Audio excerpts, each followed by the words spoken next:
وعلیکم السلام۔ ان کا سوال ہے، زید کہتا ہے کہ جب اللہ نے قسمت میں سب کچھ پہلے ہی لکھ دیا ہے تو میری غلطیوں پر گنہگار کیوں؟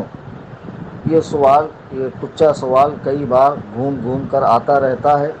علماء محققین اس کا جواب کتابوں میں بھی دے چکے ہیں، تقاریر میں بھی دے چکے ہیں۔ پھر ایک بار عرض کرتا ہوں کہ جو لوگوں کا یہ خیال ہے کہ جب تقدیریں پیدا ہونے سے پہلے، دنیا بننے سے 50,000 سال پہلے لکھی جا چکی ہے تو بندہ تو وہی کر رہا ہے جو لکھا ہوا ہے، اور لکھنے والا تو اللہ ہی ہے۔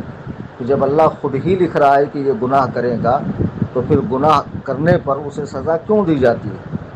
گناہ کرنے پر بھی اس کو جزا ہی ملنا چاہیے، ثواب ہی ملنا چاہیے۔ میرے بھائی، پہلے تو قسمت کا معنی سمجھنے میں اس طرح کے لوگوں کو غلطی ہو گئی، اس طرح کی جو سوچ رکھنے والے لوگ ہیں ان کو غلطی ہو گئی۔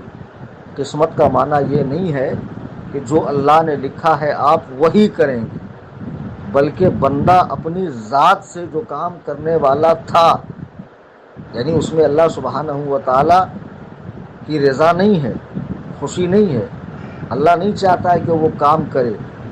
بندہ اپنی ذات سے نفس و شیطان کے بہکاوے میں آ کر جو کام کرنے والا تھا اسے لکھا گیا ہے۔ تو اب وہ کہیں گا جب لکھا جا چکا ہے تو میں کر رہا ہوں، تو بھائی میرے اس کو بدلا بھی جا سکتا ہے۔ تقدیر کی دو قسمیں ہیں، قضائے مبرم، شبیہ مبرم۔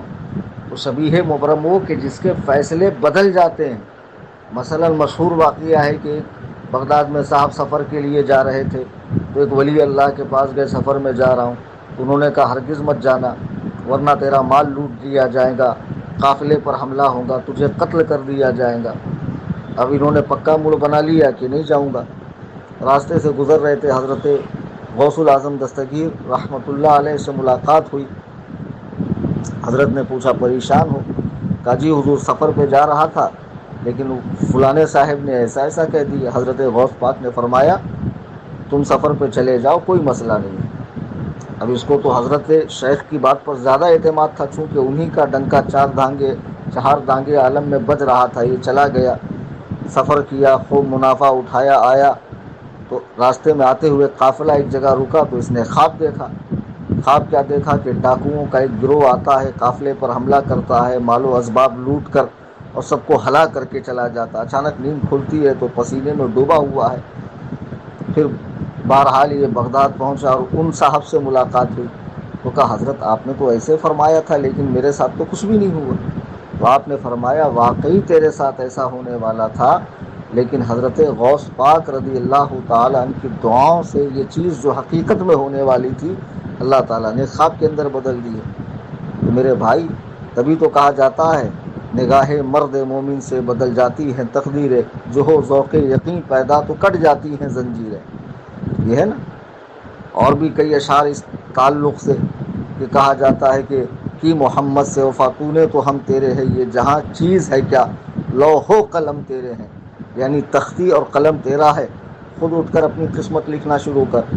کہنے کا مطلب یہ ہے کہ اللہ سبحانہ و تعالیٰ نے جو کچھ لکھا ہے تو اس میں کچھ فیصلے ایسے ہیں جو قطعی بدل نہیں سکتے، اور کچھ ایسے ہیں جو دعاؤں سے، کوششوں سے بدل سکتے ہیں۔ بندہ مجبور محض نہیں ہے کہ بالکل مجبور ہو، کچھ نہ کر سکتا ہو۔ اللہ نے بہت سی چیزوں کا اس کو اختیار دیا ہے۔ مثلا آپ کے سامنے دو چیزیں رکھی جائے بھوک کی حالت میں، ایک پاخانہ اور ایک حلوہ، تو یقیناً آپ حلوے کی طرف ہاتھ بڑھائیں گے، پاخانہ نہیں کھائیں گے۔ تو جس طرح یہاں آپ سمجھ بوجھ رکھتے ہیں تو نیکی اور گناہ کے معاملے میں بھی سوجھ بوجھ رکھیے، گناہوں سے بچیے، نیکیوں پر عمل کیجیے۔ اللہ تو چاہتا ہے کہ آپ نیکیوں پر عمل کریں، تو اگر وہاں لکھا ہے تو آپ اپنے عمل کے ذریعے اس کو مٹا دیجیے۔ میرے بھائی، یہ سمجھنا کہ بندہ بالکل مجبور محض ہے، اس کے ہاتھ میں کسی طرح کا کوئی اختیار نہیں ہے، یہ تو بد مذہبوں کا مذہب ہے، اہل سنت و جماعت کا مذہب نہیں ہے۔ تقدیر کی دو قسمیں ہیں، قضائے مبرم جس کے فیصلے نہیں بدلتے، ایک ہے شبیہ مبرم جس کے فیصلے کوششوں سے، توجہ سے، دعاؤں سے، اللہ والوں کی صحبت سے، علماء کرام کی دعاؤں سے بدلتے ہیں۔ امید قوی ہے کہ یہ بات آپ کو اچھی طرح سمجھ میں آ گئی ہوگی۔